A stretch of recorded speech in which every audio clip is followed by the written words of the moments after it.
The signal arrived on the main communication screen of the massive hegemony ship. Taiho, who had worked as intelligence officer for many years, watched with careful eyes. He had seen many first meetings with new species, but something felt different this time.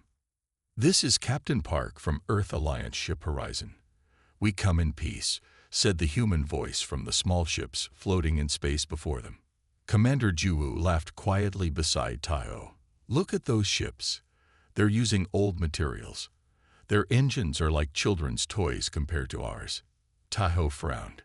The human ships weren't impressive, but they were positioned in a smart way. They seemed to know what they're doing. They've arranged their ships like they've fought big enemies before. "All species fight each other before they become civilized," Juwu said, waving her hand. "It means nothing. Get ready to tell them our rules." The hegemony always did things the same way.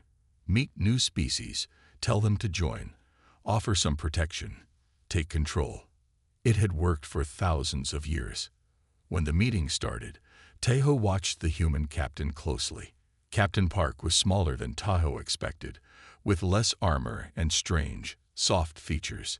He listened quietly as Juwu explained how the humans would serve the hegemony. Then the human captain did something strange. His mouth curved upward at the edges in what Taiho would later learn was called a smile. Taiho felt his skin tighten. In 300 years of meetings with new species, he had never seen a face move that way. It wasn't angry or scared. It was something else, something that made him feel uneasy. "Thank you for your offer," Captain Park said in a calm voice. "But we must say no." Silence filled the room. No species had ever simply said no. They either joined or tried to fight. There wasn't another choice. "Perhaps you misunderstand," Juwu said, her voice growing colder. "This isn't a request. All species join the hegemony. Those who resist are taught their place." The human's face didn't change. "We understand perfectly," he said, "and our answer remains the same." Later, as they flew back to their main ship, Juwu asked Taiho what he thought.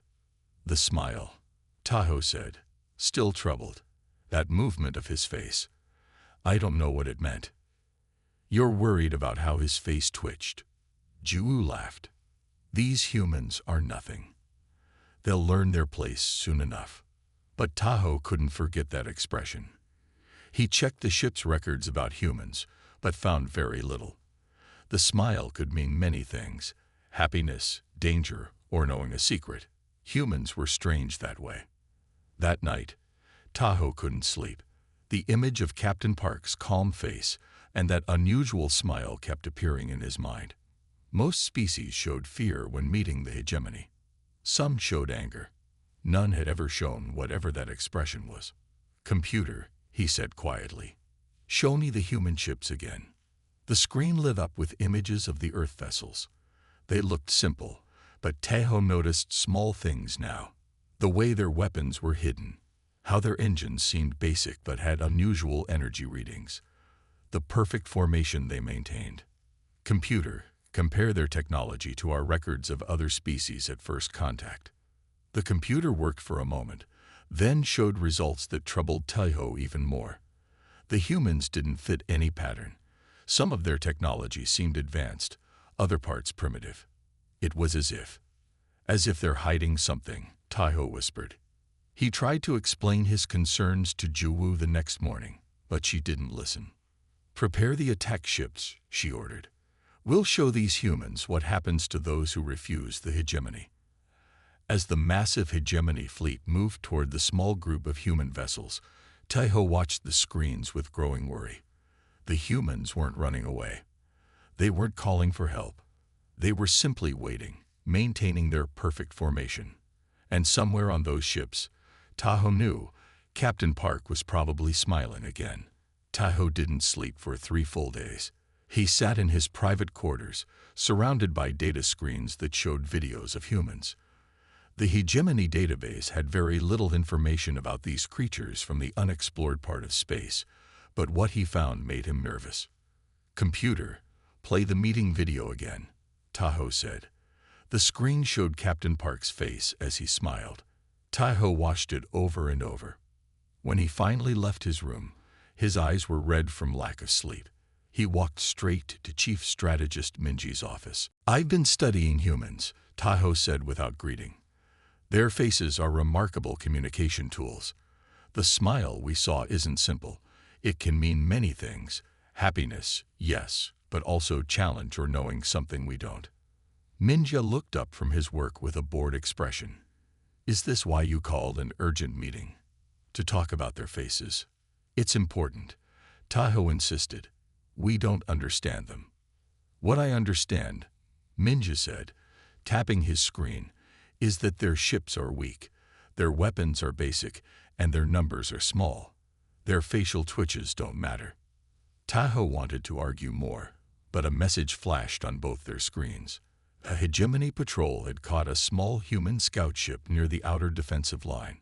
"Perfect timing," Minja said with satisfaction. "Now we'll see how these humans respond when truly challenged." They hurried to the command center where Commander Juwu was already watching the situation. The small human ship was surrounded by 3 much larger hegemony vessels. "They will surrender immediately," Juwu said confidently. "Then we'll take their ship apart and learn all their secrets." The order was sent to the human vessel. "Power down and prepare to be boarded." Everyone expected immediate obedience. Instead, the tiny ship suddenly shot forward at incredible speed. It flew directly between 2 hegemony ships, almost touching them. "What are they doing?" Juwu gasped.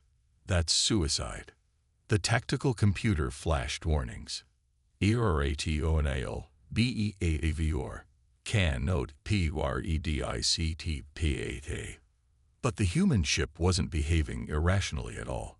It was flying in ways the hegemony computers couldn't understand, using the gravity of the larger ships to increase its speed, making turns that should have torn it apart. The hegemony ships fired their weapons, but the human vessel seemed to know where the shots would go before they were fired. It danced between energy beams and missiles, never following a straight line. "Impossible," Minje whispered as they watched the small ship disappear into the darkness of space, escaping 3 ships that should have easily captured it. Taiho was reviewing the footage hours later when something clicked in his mind. He rushed back to Minji's office. "I know what they are," he said urgently. "Humans are persistence predators. Their entire evolution was about chasing prey until it got tired. They're built for long hunts and unexpected thinking." "That's absurd," Minja said. "No species hunts that way." "Humans do," Taiho insisted. "Their decision-making isn't wrong or emotional as we thought. It's different, made for enduring long conflicts and outlasting enemies." Before they could discuss further, an emergency meeting of the military council was called. Commander Juwu stood at the center, her face rigid with anger. "The humans have made us look foolish," she said. "Their little ship escaped our patrol, and now they know our defensive positions." Murmurs filled the room. The hegemony was not used to failure. "We must respond decisively," Juwu continued. "I am ordering a precision strike against their main fleet. We will show them the cost of defying the hegemony." Taiho stood. "Commander, I believe we should reconsider. Everything we've seen suggests we're underestimating these humans. Their technology appears simple but performs beyond our expectations. Their tactics confuse our best systems. Are you suggesting we fear these primitives?" Juwu asked coldly. "Not fear," Taiho said carefully. "Respect. We don't understand them yet." The room fell silent. The hegemony had conquered thousands of species across the galaxy. They had never needed to respect anyone. Juwu looked around the room, then back to Taiho. "Your concerns are noted, Intelligence Officer Taiho. However, the attack will proceed as planned at dawn." As the meeting ended, Taiho walked slowly back to his quarters.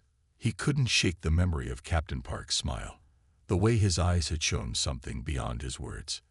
Like he knew something the hegemony didn't. For the first time in his long career, Taiho was afraid. The attack began perfectly. The hegemony warships appeared around the human fleet like giant shadows, their weapons already firing. 3 human ships exploded immediately, unable to raise their shields in time. "First blood to us," Commander Juwu said with satisfaction. The command center erupted in cheers. Taiho remained silent, watching the tactical display. The human ships were now moving, but in strange patterns. Some were flying directly into danger while others pulled back. "Their formation makes no sense," said Weapons Officer Doa. "It's like they don't have a plan." Taiho leaned forward, studying the movements more carefully. "No, there is a pattern. Look at how they're protecting those 3 ships in the middle." "Those vessels?" Juwu asked. "Our scans show they're just basic transports. No special weapons or defenses." As they watched, a human battleship moved directly into the path of a hegemony energy blast, meant for one of the transport ships. The battleship was severely damaged, but kept fighting. Why sacrifice a warship to save a transport? Minjae wondered aloud. Another human ship did the same thing moments later, then another. The battle computers flashed warnings. HFY War, Patiornens, UNPORDITT able. Simulation HFY War. Tahoe suddenly understood. "It's not emotional decision-making like we thought," he said urgently. "They're using a different kind of logic, protecting things we can't see the value of. Those transports must be important in ways our scans can't detect." The battle was changing. Human ships moved in ways that confused the hegemony targeting systems. They seemed to anticipate attacks before they happened. "How are they coordinating so quickly?" Juwu demanded as another attack run failed. "We're not detecting any communication signals between their ships." Tahoe watched a small human vessel dart between 2 massive hegemony cruisers, drawing their fire and causing them to hit each other. "They've practiced this," he realized. "They knew exactly how we would attack." The main screen suddenly changed, showing Captain Park's face. He was smiling that same unsettling smile Tahoe had seen before. "Attention hegemony forces," Park said calmly. "I want to thank you for attacking exactly as we anticipated. Your predictability has been most helpful." Juwu's face darkened with anger. "End transmission." "Wait," Tahoe said. "Listen to him. You believed our technology was inferior because that's what we wanted you to see," Park continued. "You thought our ships were weak because we showed you only what we wished you to notice." The tactical display suddenly erupted with new alerts. Sensors detected ships appearing from all directions, human reinforcements that hadn't been there seconds ago. "Where did they come from?" Minja gasped. "We scanned the entire area." "Cloaking technology," Tahoe whispered. "They have cloaking technology we couldn't detect." The new human ships were different, sleeker, faster, with weapons that sliced through hegemony shields like they weren't there. "All ships, defensive formation," Juwu ordered, but it was too late. The carefully organized hegemony attack had become chaos. "Their primitive ships were a trap," Tahoe said, watching the disaster unfold. "They wanted us to attack." Those transport ships the humans had protected so carefully now revealed their true purpose. They opened like flowers, releasing swarms of tiny fighter craft that overwhelmed the hegemony's defenses. "We must retreat," Minji urged. "We're losing too many ships." Commander Juwu stood frozen, unable to process what was happening. The hegemony had never lost a battle like this. Not in hundreds of years. "Commander," Tahoe said gently, "if we don't retreat now, we lose everything." On the screen, Captain Park was still smiling. "The hegemony has conquered through fear for too long," he said. "Today that changes. You are welcome to retreat. We will not pursue. Consider this a lesson in humility." "Full retreat," Juwu finally ordered, her voice hollow. "All ships disengage immediately." As the surviving hegemony vessels fled, Tahoe couldn't help but admire the human strategy. They had understood the hegemony perfectly, its arrogance, its predictability, its refusal to consider that a lesser species might be its equal. "How many ships did we lose?" Juwu asked quietly when they were safely away. 47 destroyed, 29 heavily damaged. Minja reported, his voice shaking. Almost half our attack force. In the thousands of years of hegemony history, nothing like this had ever happened. They had never been defeated so completely, so humiliatingly. As the damaged fleet limped home, Tahoe thought again about Captain Park's smile. Now he understood what it had meant all along. It had been a promise. The Grand Council room was silent when Tahoe entered.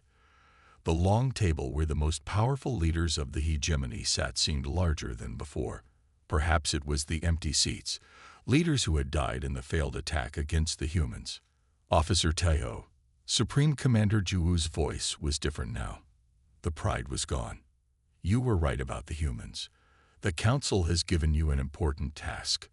You will create a complete report on these creatures, their strengths, weaknesses, everything. We must understand our enemy. Tahoe nodded.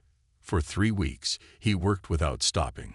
He studied every piece of information about humans. He watched recordings of their ships, analyzed samples from battles, and read ancient texts from other species who had met humans before. What he found scared him. When he returned to the Council, his hand shook slightly as he prepared to share his findings. Honored leaders, he began, humans are unlike any species we have faced.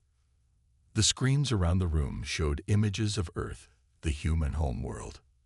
They evolved on what we would call a death world. Their planet has crushing gravity, temperatures that swing from burning hot to freezing cold, thousands of predators, deadly storms, and constant threats from their environment.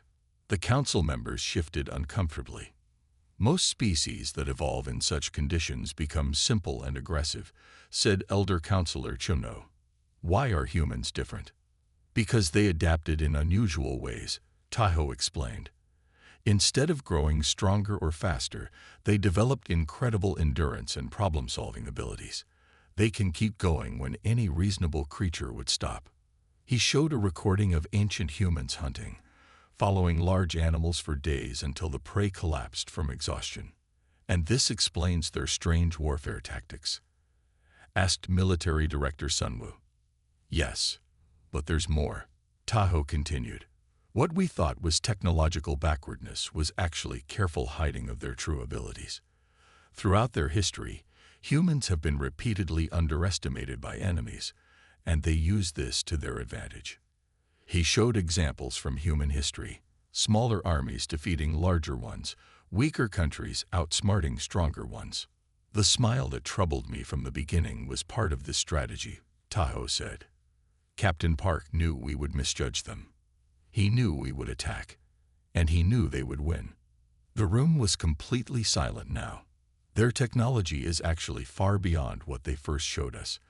They have energy systems we don't understand, weapons that can penetrate our best shields, and cloaking devices our sensors cannot detect. Elder Counselor Junho leaned forward. What are your recommendations, Officer Tahoe? Tahoe took a deep breath. We have 2 options. First, we can commit to a full-scale war against the humans. Based on my analysis, such a war would cost trillions of lives and last generations. We might win, but the hegemony would never be the same. He paused, knowing his next words were dangerous. The second option is to pursue genuine diplomatic relations with humans, as equals, not subjects. The council chamber exploded with angry voices. Leaders stood up, shouting. The idea of treating any species as equal to the hegemony was unthinkable. Silence. Commander Juwu ordered, and the room gradually quieted. Continue, Officer Tahoe. For 10,000 years, we have conquered every species we've met, Tahoe said. But humans are different. They unite in the face of threats. They fight harder when cornered. And they forgive enemies who show respect. Military Director Sunwoo stood up, his face dark with anger. You suggest we abandon 10,000 years of proven ways because these humans smile. This is absurd. Tahoe looked directly at him. Yes, because that smile was a warning we failed to understand. It was telling us, We are not what we appear to be. Underestimate us at your peril." The debate raged for hours. Some council members considered Tahoe's advice. Most did not. The hegemony had never known defeat before the humans. Their pride would not allow them to accept it now. In the end, the vote was clear. The hegemony would launch a massive attack against the humans, using everything in their arsenal. They would crush this rebellion with overwhelming force. As Tahoe left the council chamber, Commander Ju stopped him in the hallway. "You truly believe we cannot defeat them?" she asked quietly. "I believe," Tahoe said carefully, "that victory would cost us everything we value. And in the end, we might still lose." Juwoo's face showed rare doubt. "Then why did they let our ships retreat from the battle? If they're so powerful, why not destroy us completely?" Tahoe had wondered the same thing. "I think," he said, "they're giving us a chance to choose a better path." But the hegemony had made its choice. The war would continue. The largest attack fleet in hegemony history moved toward the three main human worlds. 5,000 warships, each capable of destroying an entire city. The plan was simple but terrible. Attack civilian centers first, force a quick surrender, and make humans understand their place in the galaxy. Tahoe watched from the command ship with a heavy heart. He had argued against this attack until the council threatened to remove him. Now all he could do was watch. "All ships in position," reported Fleet Commander Sunwoo. "First wave ready to fire on the civilian centers." The screens showed hundreds of human ships positioned around their planets. Strangely, their civilian vessels formed the front line, with military ships behind them in seemingly random patterns. "They're using their own people as shields," Sunwoo said with disgust. "How primitive. Begin the attack." Thousands of energy weapons fired at once, lighting up space with deadly beauty. The beams reached the civilian ships and then disappeared. "What happened?" Sunwoo demanded. "Report." "Sir, the civilian vessels are generating some kind of energy field," a young officer said in confusion. "They're absorbing our weapons completely." Before anyone could process this information, the human military ships began to move. They darted between the hegemony ships at impossible speeds, firing weapons that cut through shields like they weren't there. "How are they penetrating our defenses?" Sunwoo shouted as a nearby battleship exploded. Tahoe watched in amazement. "Those aren't civilian ships at all," he realized. "They're defense platforms disguised as transport vessels." The carefully planned hegemony attack fell apart in minutes. Their ships couldn't target the fast-moving human vessels. Their shields couldn't stop the human weapons, and the civilian ships continued absorbing every attack directed at the planets. "We've lost contact with the third attack group," an officer reported, voice shaking. "Second group reports heavy losses." Sunwoo's face had gone pale. "This is impossible." A message cut through all hegemony communication channels. Captain Park's face appeared on every screen throughout the fleet. He wore that same smile that had haunted Tahoe for weeks. "The hegemony has operated unopposed for too long," he said calmly. "That era has ended." As Park spoke, alerts flooded in from across hegemony space. 7 vassal species, races conquered long ago, had simultaneously declared independence and alliance with the humans. "They'd been planning this for years," Tahoe whispered. "Decades, maybe." Sunwoo stared at the tactical display, showing hegemony ships retreating in all directions. "We're finished," he said quietly. 3 weeks later, Tahoe found himself in a position he never expected, appointed as the first hegemony ambassador to the Human Alliance. The Hegemony Council, what remained of it, had chosen him because he had been right about the humans all along. His first meeting was with Captain Park, now wearing the uniform of an admiral. They met in a simple room with large windows showing the stars. "You knew from our first meeting, didn't you?" Tahoe asked when they were alone. Park nodded. "We've encountered species like the hegemony before, those who believe might makes right. But you let us retreat after the first battle. You could have destroyed us completely." "That wasn't our goal," Park said. Humans don't seek to conquer. We seek to change. Tahoe shook his head slightly. I spent so long trying to understand your smile. What it meant. Admiral Park looked thoughtful. It's not just an expression, Ambassador Tahoe. It's a philosophy. Facing adversity with confidence, even when the odds seem impossible. Your people knew they could defeat us even when we thought you were weak, Tahoe said, finally understanding. Yes, but we hoped for peace. We always hope for peace first. And now? Tahoe asked. Now we build something better. Together. The hegemony planets, the former vassal worlds, Earth, all as equals. The idea was still strange to Tahoe. Thousands of years of hegemony history taught that other species were meant to serve, not stand as equals.